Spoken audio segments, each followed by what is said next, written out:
as you all know, as in Darrell, there are people in this world who... There are people in the world, yes, who thank purposely record with shitty quality to make a certain genre or a certain sound that they go for. Are you talking about Justin Bieber? No. Yes. No. Justin Bieber with Varg at the helm. Speaking of Varg, that's actually who I want to talk about. Was Burzum. Burzum, okay. So what is... How does Burzum relate to this whole production conversation? Well, I mean, he's been around forever. No offense, Varg. But all the way back to his early days of recording, his albums were shit as far as quality went. Yes. But the fan base was huge and people enjoyed the music, and so I had to figure out as to why. So, I did my research and listened to his albums, and I'm actually a big Burzum fan. And it turns out that this is like the art form of that genre that he creates. He's very atmospheric as he leans towards black metal, but having really screechy guitar riffs and screechy cymbals and even vocals just give it that I don't know how to describe it, that disgusting sound that a black metal band would go for. As a black metal band, you're trying to be as evil as you can, I guess. But so I mean, really, what you're getting at is that his recording quality is like, he doesn't care. He doesn't care if it sounds like it was recorded in a basement. Well, no, I don't think it's that he doesn't care. He does care, because I don't think he wants it to be. Well, really I mean, good recording. in that he's not looking for crystal clear. He's not making sure you can pick out every guitar note. He just wants it to sound raw. No, not even that. I just think that he wants it to sound like dark and uncomfortable. Uncomfortable? Yeah. It's not supposed to be something soothing that puts your baby to sleep at night. You know what I mean? That's completely different. Obviously, black metal is never going to be soothing, regardless of how it's recorded. I disagree. I What is disagree it? with you, Darrell. Lullaby versions of Burzum's Skiptar? Yeah, I could show you some black metal that'll put your baby to sleep. Darrell doesn't actually have a baby, but I'm just saying in general. If I had a baby, Darrell were to have had a 5-year-old baby. Well, when they're 5, they're not really babies anymore. But the problem now is that there's a lot of black metal bands that try to use this on purpose, but more of just because I don't know if they're lazy or they can't afford a good recording, and it ends up sounding horrible, and the music's horrible, therefore the whole thing's horrible. But yet they're like, no man, it's black metal, like it's supposed to sound like that. Okay, well, we had talked about this once before. Do you think a lot of bands or kids when they're forming bands go, I'm going to be in a black metal band because I need shitty equipment and I can make it sound like shit and it's just the way it's supposed to sound, so who's going to call me out on it? Yeah. Well, I mean, to your point then, at what point does poor recording, poor production hurt an album? I'll give you for instance. Okay. Last week I reviewed a band called Dead Summer Society, not to be confused with Blood Sugar Summer. Dead Summer Society, and it's a one-man band. It's an experimental doom band. Now this guy just released an EP called My Days Through Silence, and here's the problem. The music is well written, the music is well played, but the production is just kind of murky. You can't really pick out all the little details in the music because it sounds like he recorded it in somebody's garage. So now, I have no doubts to this guy's talent as a musician. I have no doubts, in the fact that he can write a good song or a good EP. But when it's recorded poorly or mixed poorly and the levels aren't right, which we'll get into more of that shortly, is it possible to enjoy an album when it's recorded so poorly, is the question. Right. So, black metal, obviously, you're expecting Yeah. a certain kind of crappy sound to it. Yeah. Because that's what, it's just what the genre does. But if you're listening to, let's say you were listening to a power metal album, Yeah. and it sounded like it was recorded in your basement, Yeah. that's a turnoff. Yeah. So, I mean, let's get into some of the terminology here. So, when we're talking about poor recording, let's talk about the mix. What does it mean to have a bad or a good mix? Well, I'll use an example that I just did. I just wrote a review for Caballeros, the EP, their self-titled EP, last week or a week and a half ago, and I mean they're black metal, Yeah. but right away their levels were off, Okay. and by that, not even their levels and their effects were off.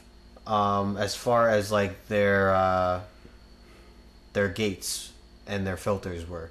A lot of times when the drumming came in and got really crazy with double bass pedals, it ended up affecting the frequencies of the guitar riffs.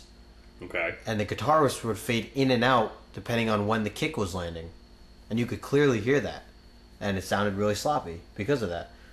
Now, proper mixing and mastering can fix all that, and I just think that it was really poor mixing and mastering of between the levels and the effects. And that's where a lot of the problem of this comes in, because a lot of these bands, younger bands, older bands, whatever, they go into a studio and they hire an engineer to record it, and they hire someone to mix and master it, and I think that they just assume it's going to be perfect. Right. But it's not always the case. Yeah. And, some bands we've seen have put out stuff that sounds amazing on little to no budget. Yeah. For instance, the band Lyceum that I reviewed a couple weeks ago just put out a demo. It sounds like it was done, with a $1 million budget. Everything's clear, everything's well put together, the editing is perfect, everything is perfect on there. Mm-hmm. And I guarantee you they didn't go into a studio and drop 20 grand to get themselves recorded. Then you take the flip side of that and you have a band like you just said with Kobolors. I mean, I don't know what their budget was, obviously, but there's inconsistencies there. Right. And we've reviewed bands in the past. The band No Mercy, those kids from Virginia, wanted a review, and their recording was terrible. And the first thing they say is, well, we don't have a lot of money, but you have a MacBook here, and I'm sure that given even average settings, if we went up, I mean, in this room or in the basement here, or somewhere in the headquarters, you could probably record an album that would be above average sounding. Oh yeah, because that's the way modern technology works. You just have to know what you're doing. Yeah. So, I mean, it just doesn't seem to make sense to me why anyone wouldn't want to take a little extra time to make that work. Because a lot of people are anxious to just get their music recorded so that they can hear it back and show their friends. A lot of these younger guys, these younger bands. When I first started recording, I remember kind of skipping certain processes just because I wanted it. Yeah. I just wanted my music to be recorded and, be able to show all my friends and family, like, oh, look, this is what I did. Even though there were little tweaks that I could pick out that maybe the regular ear wouldn't pick up, but I just wanted it out there. And of course, I'd go back later and fix it and whatever. But you're right. You should just take the extra time to get it right the first time, and be able to have it presentable, to anybody at any time. Because I mean, if you look at the major music scene, radio, rock, R&B, rap, you never hear a song that's poorly produced come out on a rap album, a major rap album. Right. If anything, they're overproduced. There's too much time taken on it. Yeah. But, because metal isn't big money business, I think a lot of times they skimp on production costs and just kind of say that that's how it's supposed to sound. Yeah. But, that seems like a cop-out at the same time. Well, yeah. But, I think that's why one of the things, in doing reviews, one of the things that we always come to is the album well recorded? Is it well mixed? Is it well mastered? Does it sound even? There are some times where you'll be an album that actually I reviewed for like 2 weeks from now. The instrumental is great, but then once the vocals come in, the instrumental is now off, where you can hear the rhythm but not the lead guitar, or the lead guitar kind of peeks through, Right. and it just ruins your total enjoyment because you have no idea what the band is going for at that point. Right, and it pulls you out when a sound hits you in an odd way. Like it pulls you out of the world that you're in of listening to the album. The band Gates of Oblivion that I did, they had two vocalists, a female vocalist, a clean singer, and this dark growler guy, and everything sounded really good. The mix was well until the female vocals came in. As soon as she stepped in, it sounded like, her volume was just way too high. Yeah. It just made you step back and be like, whoa, wait a second, what just happened there? It really disturbs the whole scenery that the music made. So that's how you kill momentum. And yeah, like you said, when you're listening to an album, you're trying to get drawn in, where now you are a part of the album. The album is kind of happening around you, right? And something like that can Something kind of knock distracts you out, and you kind of go like, oh, yeah. And it takes you a minute to kind of get past it, right? Yeah. So and like I said, for their situation, Gates of Oblivion, I really think they just need to fix some of the levels, especially on her vocals. At least get it all even somehow, because hers were just a little overboard, or maybe not enough reverb compared to the rest of it. I'm not, something along those lines, but I think some of it, leaves you wondering what went wrong. Yeah. In that case, did they think that the mix was good? Is that how they wanted it to sound? Did the person who mixed and or mastered it, were they not paying attention? Was this a rush job? Like, you wonder what went wrong to make that happen. Yeah. Because there are so many bands getting great things done, and so many bands who just can't seem to find a way. Yep.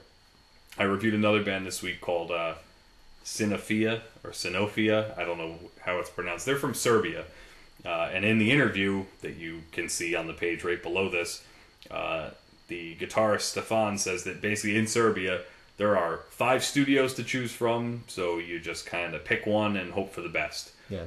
And yet their album sounded 10 times better than some of the other stuff we've reviewed from like semi-major bands.